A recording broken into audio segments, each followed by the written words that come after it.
بہت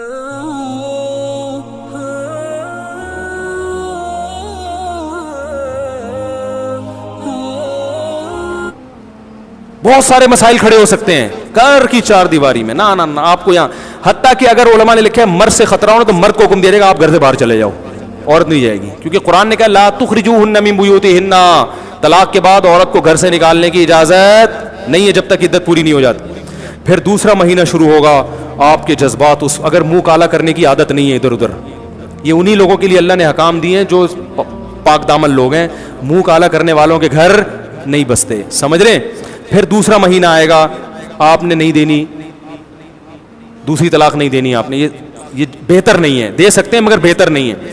پھر تیسرا مہینہ آئے گا, صحیح ہے نا, دھمکیوں کی شدت بھی کچھ کم ہوگی, سسر اور دامادوں کی وہ جو سالوں کی, وہ بھی سوچیں گے یار دھمکیاں تو بہت دیتی لیکن کیا بہن کو گھر بٹھا سکتے ہو, کیا خیال ہے بھائی, بٹھا سکتے ہو ہیں, وہ ٹانگیں توڑ دی تو داماد ہی لنجا ہو گیا, وہ لنگڑا ہو گیا, کیا کریں گے, وہ بھی بہت سوچیں گے.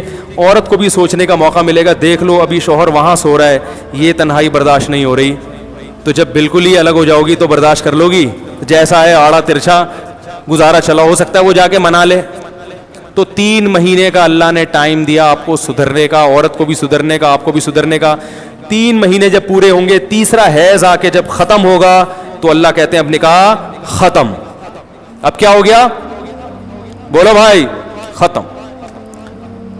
لیکن ایسا ختم نہیں ہوا کہ دوبارہ جوڑ نہیں ہو سکتا, ایک طلاق ہو گئی ہے, نکاح ختم ہو گیا, عورت جائے اپنے گھر میں, جہاں چاہے شادی کرے, پرانا والا اچھا لگتا ہے دوبارہ پیغام بھیج دے, آپ کو بھی اجازت ہے جہاں چاہے شادی کریں, پرانی یاد آ رہی ہے ابھی نہیں, 1 سال کے بعد 2 سال کے بعد, کیونکہ آپ کو بھی تجربہ ہو گیا نا دھکے کھا کے, تو 4 شادیوں کا سوچا ہوا تھا, ایک بھی نہیں مل رہی. یہ جو سنتے ہیں طلاق دی ہوئی ہے تو ویسے ہی لوگ ڈر جاتے ہیں, یار پتہ نہیں کیسا کس کا فالٹ ہو, ہمیں لوگوں کو تھوڑی پتہ ہے کہ کس کا فالٹ ہے, لوگ تو ڈرتے تو ہیں بہرحال, اور ان کا حق ہے کہ ڈریں وہ. تو پھر 1 سال کے بعد آپ پرانی والی سے رابطہ کریں, اس کا بھی دل نرم ہے, دوبارہ نکاح کر لیں, کیا خیال ہے. پھر اگر ہوتا ہے تو اسی پروسیس سے گزر کے دوسری, پھر اگر ہوتا ہے تو پھر اسی پروسیس سے گزر کے, اس کی نوبت نہیں آئے گی, سمجھ رہے ہیں. اور اگر 3 ہی دینی ہے کہ نہیں جی میں اپنے لیے واپسی کا آپشن ختم کر رہا ہوں, کہیں مجھے لوگ یہ پہنا نہ دیں دوبارہ. بعض دفعہ ایسا بھی ہوتا ہے آدمی کو پتا ہے یار ہماری نہیں بننے والی, خام خمیں ایک عذاب بن جائے گا, اور میری طبیعت میں نرمی ہے, جب 3 مہینے بعد ہماری علیحدگی ہوگی تو پھر لوگ اس کو دوبارہ پہنا دیں گے رشتہ دار, اور میں پہن لوں گا, ہے ٹھیک ہے نا. ایسی شرارتی بعض عورتیں ہوتی ہیں. تو پھر اس کا طریقہ اللہ نے رکھا ہے کہ چلو اگر تم یہ سمجھتے ہو تو دوسرے طہر میں زوجہ کے قریب مت جاؤ, پاکی کے ایام میں دوسری دے دو, کیونکہ اب تم بہتر فیصلہ کر سکتے ہو کہ 3 دینی چاہیے کہ نہیں, اور تیسرے طہر میں تیسری دے دو. تیسری دینے کے بعد جب حیض آ کے عدت ختم ہوگی, اب تمہاری دوبارہ اس سے شادی, اب اللہ تعالیٰ تمہیں دوبارہ چانس نہیں دے رہے, کیونکہ 2 تجربہ 1 دفعہ ہو چکا ہے, وہ تجربہ دوبارہ مت کرو. کہتے ہیں نا مومن 1 سوراخ سے 2 دفعہ نہیں ڈسا جاتا, تو اب دوبارہ رشتہ داروں کا بھی اللہ نے ختم کر دیا تیسری کے بعد. تو یہ طریقہ اللہ نے بیان کیا ہے, مگر اس طریقے پر 100 میں کوئی 1 شاید دنیا میں ہوگا جو عمل کرتا ہو. غیر شرعی طلاقیں ہو رہی ہیں, کھڑے کھڑے دھاڑ دھاڑ دھاڑ دھاڑ دھاڑ طلاق نکالی جاتی ہے, اور بیوی حرام ہو گئی. اب جا کے فتوے مارکیٹ میں ہر قسم کے مل رہے ہیں, کوئی کہہ رہا ہے غصے میں طلاق نہیں ہوتی, کوئی کہہ رہا ہے 3 1 ہوتی ہیں, کوئی کہہ رہا ہے جذبات میں نہیں ہوتی, کوئی کہہ رہا ہے لکھ کے نہیں ہوتی, کوئی کہہ رہا ہے یوں نہیں ہوتی. بھائی ہر طرح سے ہوتی ہے. طلاق میں اللہ نے ریورس گیئر رکھا ہی نہیں ہے, تاکہ طلاق کی کو لوگ مذاق اور ہنسی کی چیز نہ بنا لیں. آپ دیں گے طلاق, بولیں گے مجھے بہت غصہ آیا ہوا تھا. اور سعودی عرب میں بھی ہر قسم کی چیزیں مل رہی ہیں, یاد رکھو. لوگ سعودیہ سے فتویٰ لے آتے ہیں, جیسے ہمارے ہاں ہر قسم کی مارکیٹ میں مفتی دستیاب ہیں, تو سعودی عرب میں بھی ہیں.